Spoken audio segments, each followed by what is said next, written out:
Hi again. Welcome to Color It's All Relative, Part 3, Lightness. We can take any color and describe it in terms of three values: hue, saturation, and lightness. We can also see this on the Photoshop color picker, although it might not be quite so obvious. Okay, Photoshop uses brightness instead of lightness, and to a color engineer, the distinction between lightness and brightness is very important. As far as digital photography goes, we're talking about the same thing. What's important for us to keep in mind is that we can adjust these three values independently with just a little knowledge about color. For the digital photographer, the most important value for any color is lightness. Now, that's not to say that saturation or hue are not important. They are. They're critical to any pleasing color photograph. But if I do my job well here in this video episode, by the time we reach the end of it, you'll conclude that lightness is the more critical among the three for the typical photograph.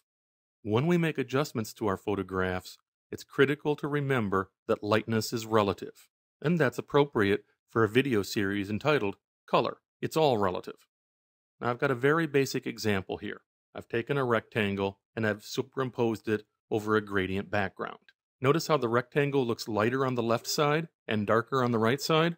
Actually, that rectangle has a uniform value for lightness. This is obvious when I change the background from a gradient to a solid white, or to a solid black, or even a tone somewhere in between those extremes. Our eyes see the rectangle as gray in either case. It's our brain that sees lightness as relative and not as absolute discrete values. The brain sees lightness as a relationship. Perceived lightness in a photograph is relative to other nearby features.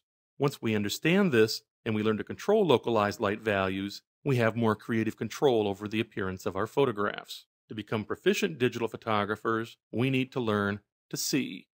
Here's another basic example of how lightness is relative. If you guessed that the word lightness in this example is a uniform tone, you're right, it is. But when we take control over lightness, we can make details emerge from the background, like this. We can manipulate lightness to make features blend with the background, or we can make them stand out. By controlling values for lightness, we can add some noise, or some texture. With lightness, we can control depth. We can make features appear as though they're embossed. Change lightness, and features can glow. Lightness can fade, and lightness can emerge. With lightness, we can add pop to our photographs. We can focus the viewer's attention and add interest to our photographs. Here's another quick example. 3 circles, all 3 the same tone, superimposed on a flat background. Lighten one of them even slightly, and our attention shifts. We can, with a conscious effort, disregard the lighter circle, but most of us will find that our eye is drawn to the circle with greater contrast. Shift the contrast elsewhere, and the eye naturally gravitates there. We can make creative use of lightness to make the viewer pay attention to features we consider important. We can literally think of digital editing for our photographs as painting with light. Let's look briefly at a color photograph and see how much more information there is typically for lightness than there is for hue or saturation. We'll find that for the typical photograph, lightness is the most critical information. When we work with a typical color photograph in Photoshop, most of us will work with it in what's referred to as RGB. Now, RGB is a color model where each color has 3 values: red, green, and blue. And one of the limitations of the RGB model is that the lightness information and the color information cannot be cleanly separated out. There is a color model where the lightness information and the color information are discrete, where they're separated, and that's the lab color model. The lab color model has 3 channels, just like RGB. One is the lightness channel, and then there are 2 color channels, A and B. A is a green magenta dimension, and B is a yellow blue dimension.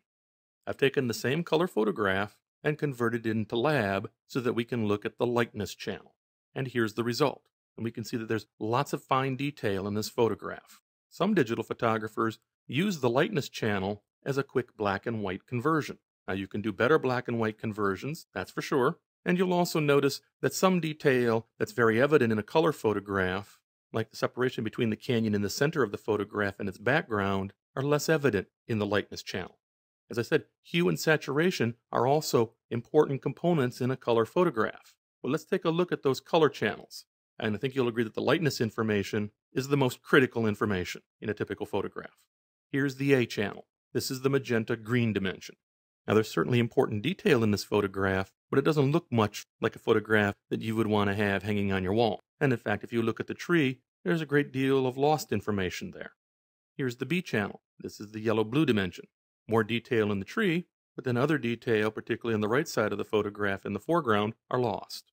Again, this by itself is not something that you would want to have hanging on your wall, and it's very difficult to see how we could take this channel and make it into a black and white conversion, for example.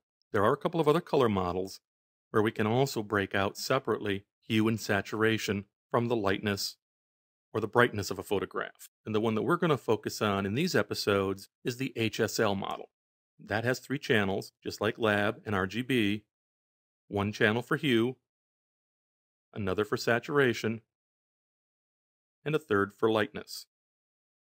Now, Photoshop doesn't directly support the HSL model. However, there is a filter plugin on the Goodies folder with your Photoshop installation disks that can handle the conversion to either HSL or HSB. And so I took the same photograph and converted it into HSL, and let's take a look at those 3 channels.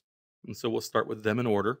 Here's the hue channel, here's the saturation channel, and here's the lightness channel.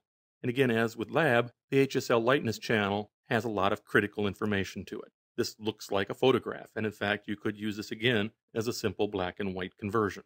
Careful attention to lightness values allows us to selectively boost contrast and take a rather flat original and give it some wow factor. In the next episode, I'll discuss saturation. I hope you'll join me for that episode. Color, It's All Relative, Part 4, Saturation. Cheers.